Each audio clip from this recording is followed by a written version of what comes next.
जय महाराष्ट्र. मी अनिकेत पेंडसे. पुढच्या 10 मिनिटात आपण घेणार आहोत 20 बातम्यांचा आढावा. सुरुवात करूयात महावेगवान घडामोडींना.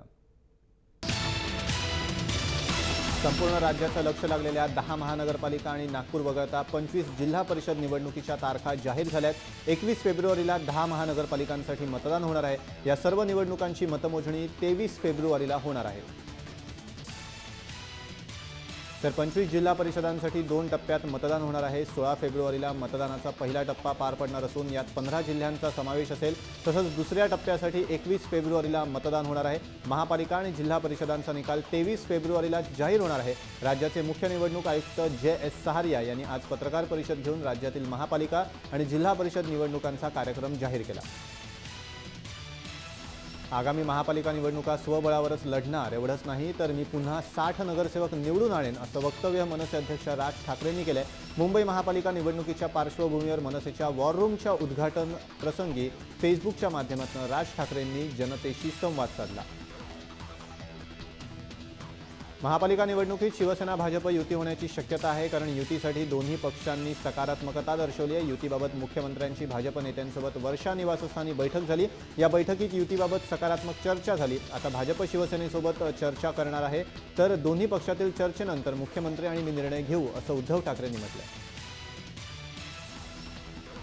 आगामी महापालिका उमेदवारीवरून शिवसेनेत नवा संघर्ष निर्माण झाला आहे. तिकीट मिळवण्यासाठी शिवसैनिक विरुद्ध युवा सैनिक असा संघर्ष निर्माण झाल्याची माहिती जय महाराष्ट्रला सूत्रांनी दिली आहे. युवा सेनेचे प्रमुख आदित्य ठाकरे यांच्या युवा सेनेतील अनेक शिलेदार तिकिटासाठी जोरदार प्रयत्न करत आहेत. त्यामुळे ज्येष्ठ शिवसैनिकांमध्ये अस्वस्थतेचं वातावरण पाहायला मिळतंय. निवडणुकांच्या पार्श्वभूमीवर राजकीय खटले मागे घेतले जाणार आहेत. राज्य सरकारकडून याबाबत घोषणा होण्याची शक्यता आहे. सूत्रांकडून जय महाराष्ट्रला ही माहिती मिळाली. त्यामुळे भाजपासह सर्वपक्षीय कार्यकर्त्यांना मोठा दिलासा मिळणार आहे. कार्यकर्त्यांमधील राजकीय खटले मागे येणार आहेत. शाळाबाह्य विद्यार्थ्यांच्या उपस्थितीसाठी घेण्यात आलेला सेल्फीचा निर्णय तुर्तास स्थगित करण्यात आला आहे.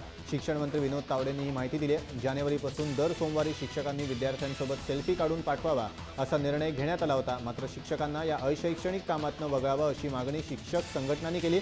त्यानंतर सेल्फीच्या निर्णयाला तुर्तास स्थगिती देण्यात आली. विद्यार्थ्यांना आता कॉलेजमध्येच ड्रायव्हिंग लायसन्स मिळणार असल्याची घोषणा परिवहन मंत्री दिवाकर रावतेंनी केली आहे. याची अंमलबजावणी मुंबईच्या कीर्ती कॉलेजमध्ये 16 जानेवारीपासून होणार आहे. त्यामुळे आता विद्यार्थ्यांना आरटीओमध्ये जाण्याची गरज भासणार नाहीये. विद्यार्थ्यांना महाविद्यालयातच लायसन्स मिळणार आहे. मोदी सरकारच्या नोटाबंदीच्या निर्णयांचा परिणाम देशभरातील सर्वच व्यवसायांवर झाला. पालघर जिल्ह्यातल्या डायमेकिंग व्यवसायालाही आता नोटाबंदीचा फटका बसलाय. वसई ते डहाणू या किनारपट्टी भागात मासेमारीला जोडधंदा म्हणून डायमेकिंग व्यवसाय करणारा मोठा वर्ग आहे.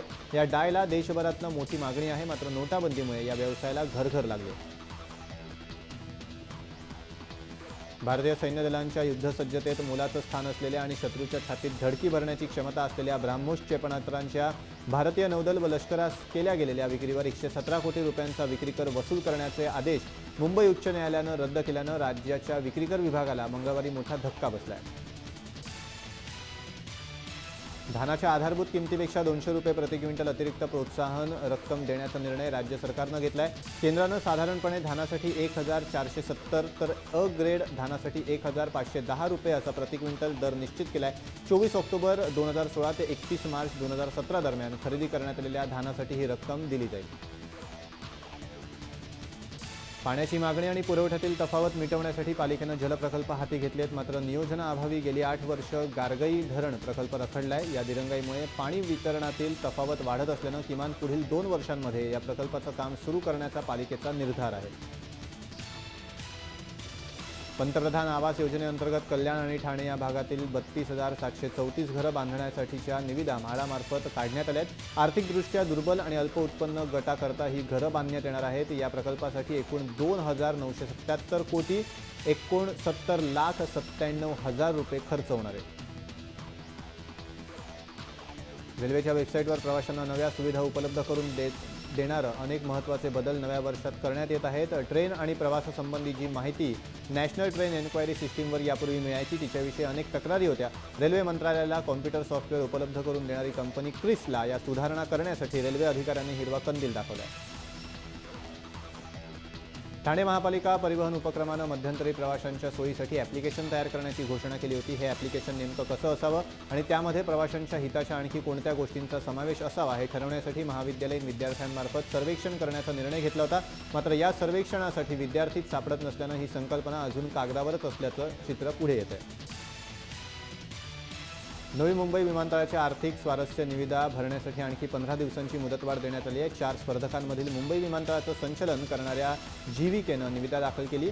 त्यामुळे या विमानतळाच्या उभारणीत रस असलेल्या GVK वगळता GMR, टाटा आणि हिरानंदानी यांना 25 जानेवारीपर्यंत अखेरची मुदत देण्यात आली आहे. भविष्यात पोलीस ठाण्यात तक्रार नोंदवतानाही आधार कार्ड बंधनकारक होण्याची शक्यता आहे. केंद्र सरकारनं सर्व सरकारी सुविधा, सेवा, अनुदान आणि लाभ घेणाऱ्या आधार कार्ड बंधन करण्याची तयारी सुरू केली आहे. संसदेनं मंजूर केलेल्या आधार कार्ड विधेयकानुसार कोणतंही अनुदान, लाभ किंवा सेवेसाठी भारत सरकारच्या निधीतनं खर्च होत असल्यास त्यासाठी आधार कार्ड बंधनकारक असणार आहे.